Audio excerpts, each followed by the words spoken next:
Oi, gente, tudo bem? Hoje, então, o assunto é a Guerra Santa. A gente vai falar sobre esse conflito secular que existe entre israelenses e palestinos e que, de certa forma, irradia pelo mundo todo. Afinal de contas, muita gente tem suas opiniões a respeito. Afinal de contas, quem tem razão nessa história, quem não tem razão, várias nações se intrometem nisso. Até o Brasil se intrometeu nisso, quando um assunto que o Brasil nunca foi de tratar abertamente, mas acabou tratando quando o presidente Jair Bolsonaro foi eleito e quis mudar a sede da nossa embaixada de Tel Aviv para Jerusalém, a embaixada israelense, o que daria, na visão do Brasil, né, daria a entender que o Brasil apoiaria que Jerusalém pertenceria a Israel. Jerusalém, que é o foco de tudo, que é o centro dessa disputa, dessa guerra entre israelenses e palestinos, é considerado pela Organização das Nações Unidas como um território internacional, quer dizer, ele não tem dono. Porém, a guerra que se trava entre esses dois povos é, entre tantas outras coisas, pelo direito de transformar Jerusalém no seu território, legitimamente seu território.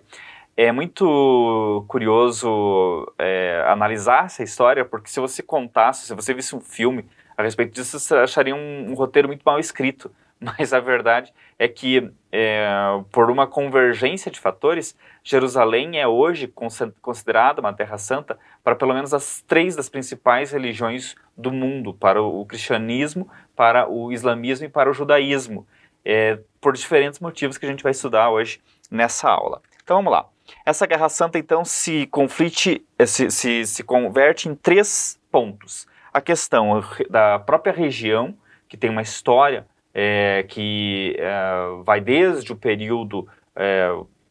praticamente, a gente tem uma história de séculos e de disputas durante séculos por aquela região, de vários povos, por vários momentos da história. Em diferentes momentos da história, você tem diferentes povos tendo mando sobre aquela área. E esses povos, vez ou outra, sempre, a todo momento, estão mudando, esses povos que dominam aquela região. E a questão das religiões que eu falei, porque ela é a região, essa área ali, Jerusalém especificamente, né, esse território, ele é reclamado por pelo menos 3 religiões como sendo sua terra santa, né? Para a gente entender um pouco mais dessa história, a gente vai ter que buscar informações lá na Bíblia, que é o livro sagrado dos cristãos e que coloca lá essa região como sendo o foco da sua própria criação.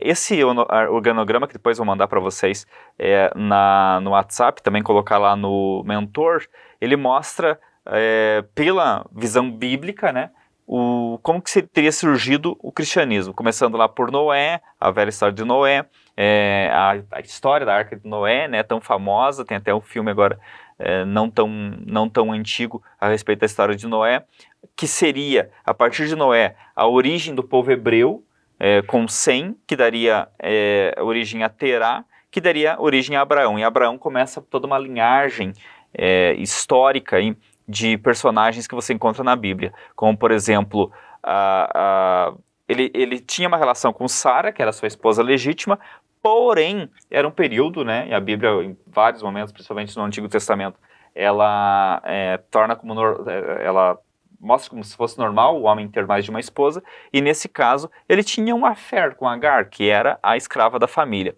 e foi com Agar que ele teve Ismael, que daria origem ao povo árabe.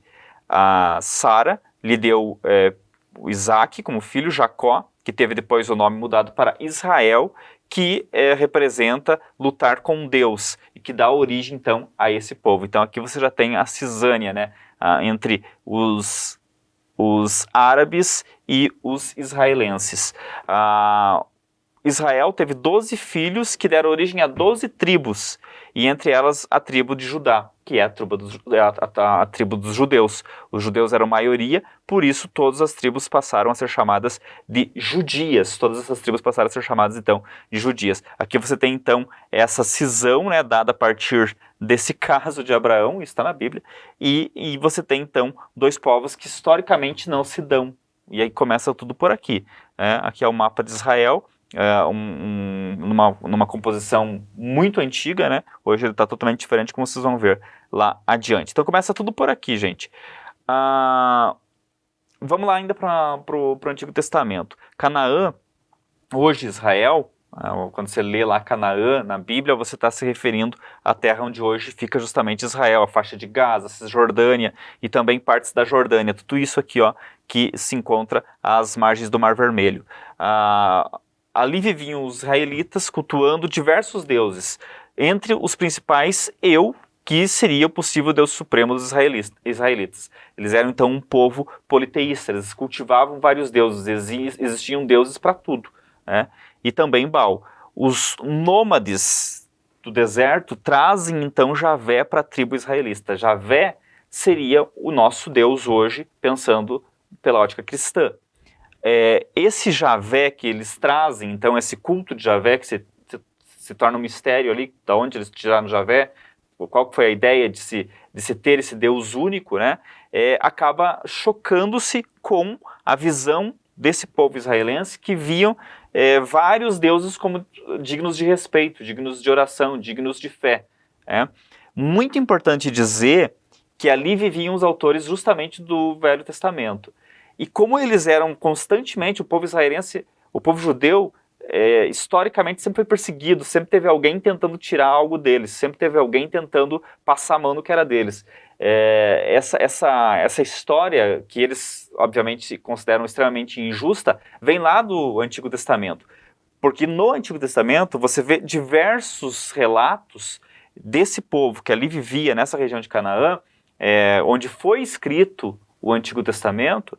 Eles relatam primeiro que esse Javé, que é o Deus que os nômades trazem para eles e que eles passam a cultivar, é um Deus vingativo, é um Deus que pune, é um Deus que não permite isso, aquilo e mais aquilo, né?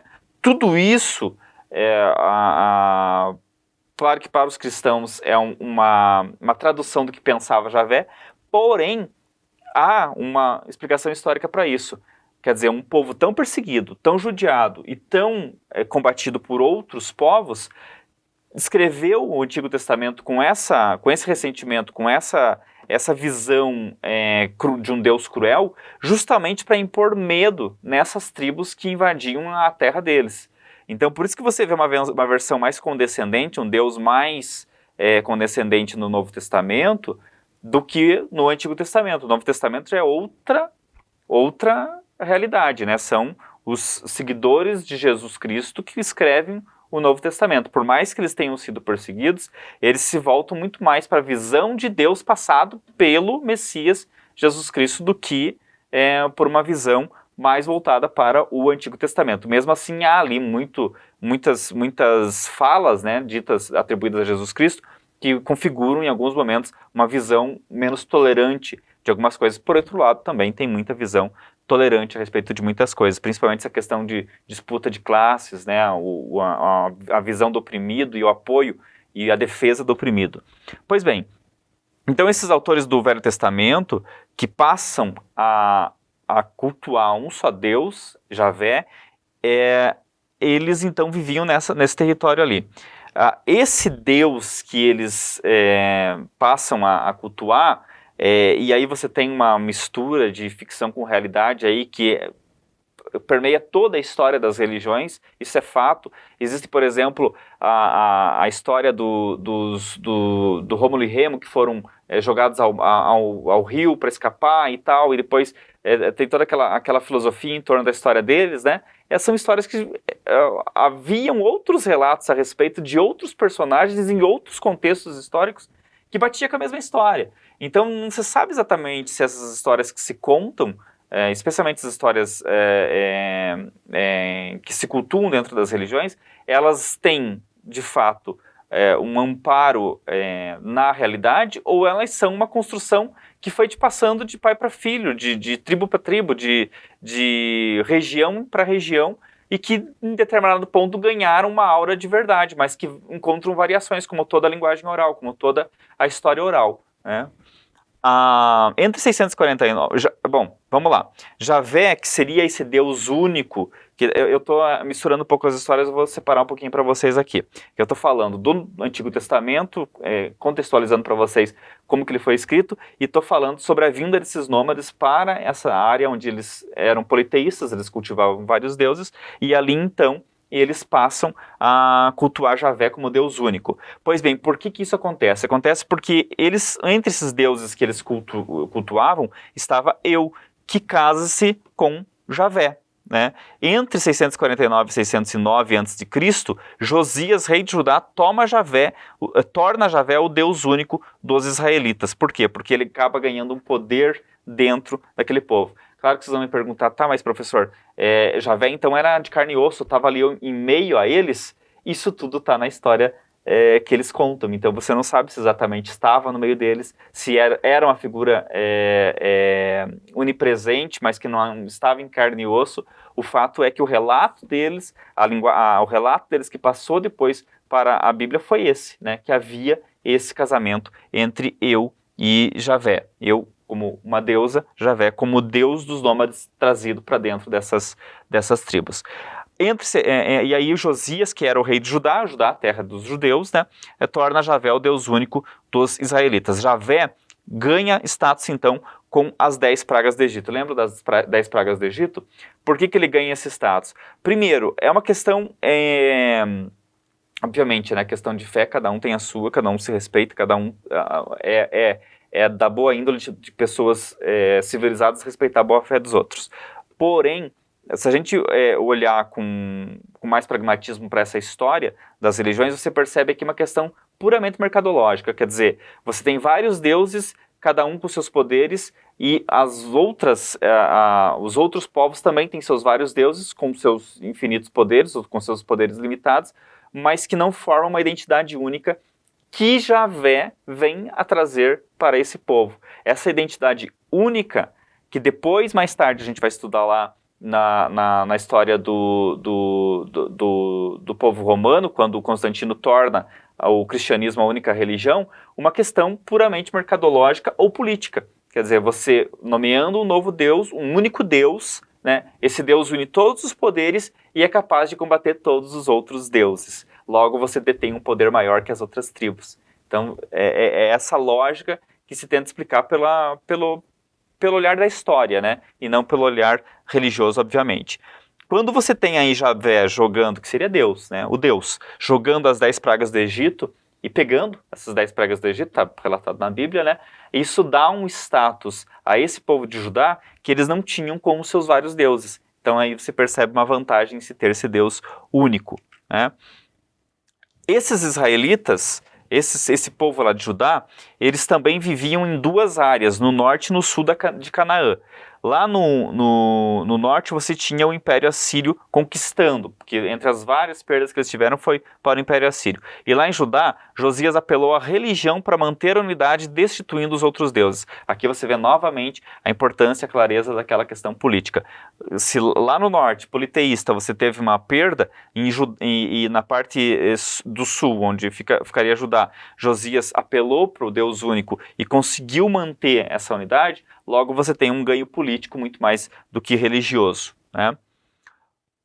Lembrando, né, o monoteísmo, que seria então o Deus único, politeísmo, vários deuses, deflagra a imagem de Deus no mundo ocidental. Então aí você tem o ponto da história em que os cristãos passam a adotar, os cristãos, né, os cristãos que viriam a se constituir depois de Jesus Cristo, adotam esse Deus único, mas você já tinha esse Deus único a partir dessa experiência aqui dos israelitas. Javé é o Deus que pune erros com rigidez, como eu falei, um reflexo da guerra por manter território.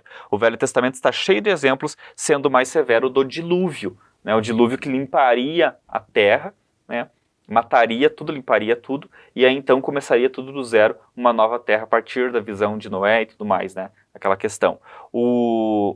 É curioso que há vários fatos na Bíblia que tem uma explicação lógica. O dilúvio também tem sua explicação lógica. Poderia sim ter ocorrido uma chuva torrencial na Terra a ponto de matar várias pessoas, né, e de certa forma formar uma seleção que para os religiosos seria uma seleção divina, né, de pessoas que ficariam e que tocariam o mundo a partir de então. A própria questão de Jesus andar pelo rio, né, andar sobre o rio, a questão de um rio seco, né, ou naquela época, ou naquele período da história você não tinha muitas chuvas, você tinha uma seca muito tremenda naquela região do Oriente Médio, e ele poderia muito bem andar sobre o rio sim, porque estaria...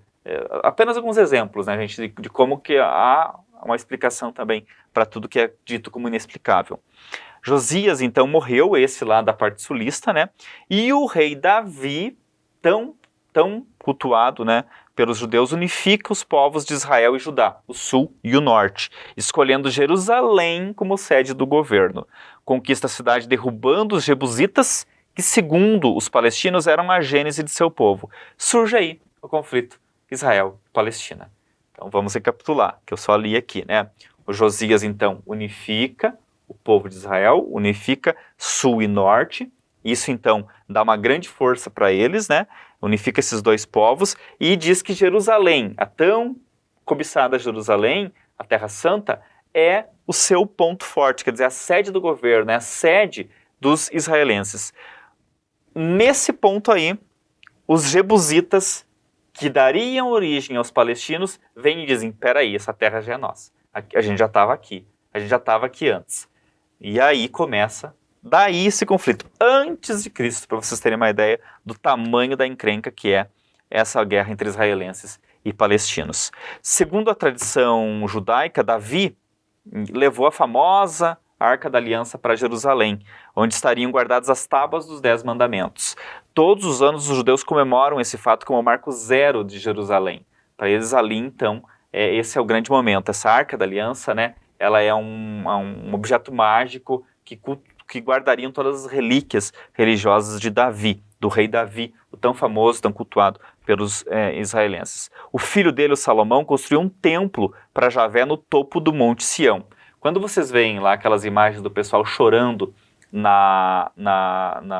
Muro das Lamentações em Jerusalém, vocês estão vendo as pessoas chorando justamente no que sobrou desse templo de Salomão, desse templo de Javé, onde as pessoas levavam animais, cordeiros, geralmente, para fazer sacrifícios, né, em nome dos seus pecados. Levava-se lá o cordeiro, havia um fogo que nunca se apagava, 24 horas por dia estava aceso aquele fogo, e nesse fogo eles queimavam o cordeiro, não sem antes selecionar as melhores partes e direcionar para os sumos sacerdotes, né? Porque, afinal de contas, era um desperdício queimar os pobres dos bichinhos lá sem aproveitar nada da carne, né? Os bofes eram devolvidos para o dono.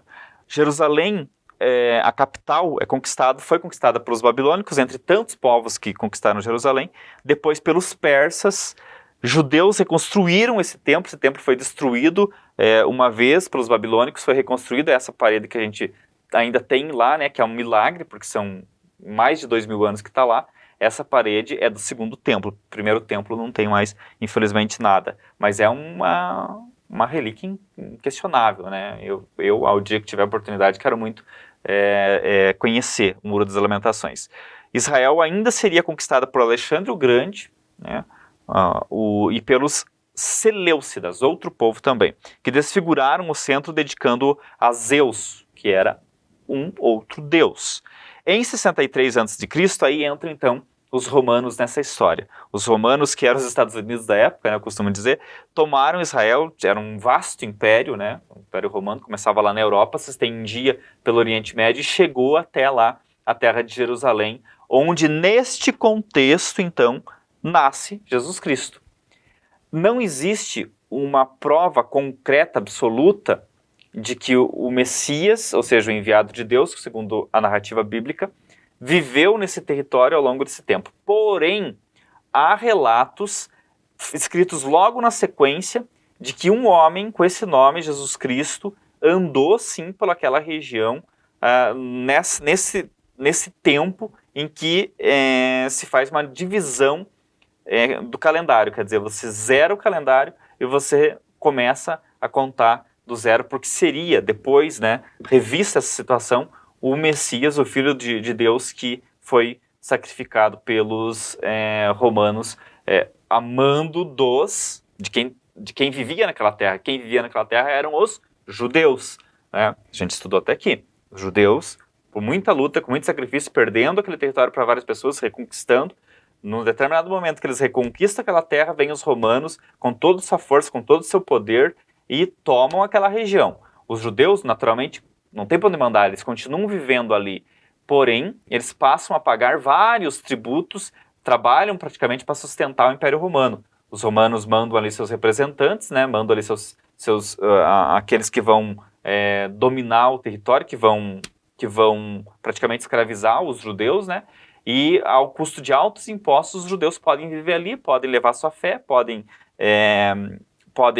produzir, mas boa parte disso iria para os romanos. É nesse contexto que Jesus Cristo nasce e logo se rebela contra isso, né? Jesus Cristo se coloca como o defensor dos fracos e oprimidos. E entre os fracos